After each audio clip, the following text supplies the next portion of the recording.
前已经安装好尾箱，但是存储卡数据丢失。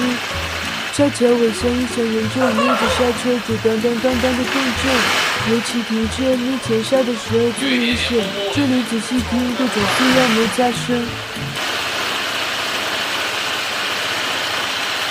先来看下尾箱安装过程吧。打开后座，拧下锁扣两边的螺丝，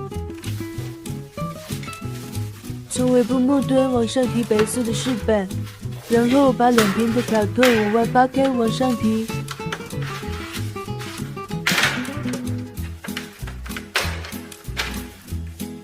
最后两边卡扣末端是垂直往上拉。原厂其实已经预留好孔洞了，只需要把底部黑螺丝拧开就可以拆下饰板。但是我有点强迫症，我用开孔器重新在饰板上开的孔，这样感觉更加完美平整。拆下饰板后，反向安装回去，激情敲打以后拧回两个螺丝，准备好专用支架。这车支架一装好，装4个螺丝轻松搞定。最后确定螺丝都拧紧，然后安装尾箱底板。相信大家也是常装。恰巧随车工具里的扳手就是下的螺丝的尺寸，不用找专门工具了。这是今天的重头戏，这个夏德33尾箱用了5到6年了，陪着我跑过了西藏。可能实在年份太久了，放量太大，到处响。但是我自己研究了很多尾箱，最后还是用夏德，是因为1. 这尾箱尺寸刚合适，小巧能装成盔。2. 官方有白色上盖，黑白和车颜色一样。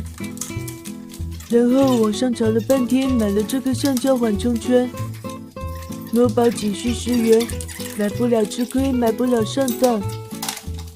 是按店家的图塞进缝隙就好了。底座和尾箱之间还是得装一点缓冲材料，防止锁扣的异响。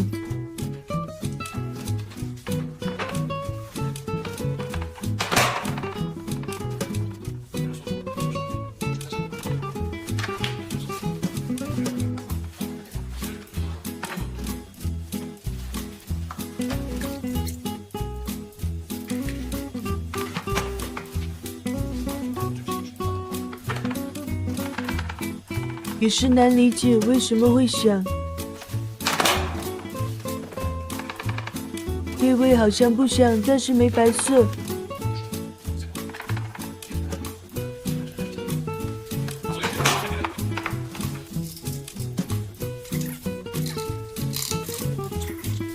最后算是基本完美，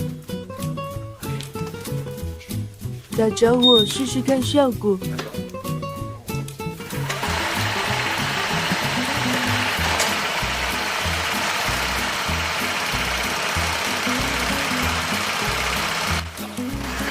之前是停车等红灯闪的都会脸红，骑了一圈，骑行时已经听不到声响。10几块钱，这个效果算满意了。再来试试静态效果。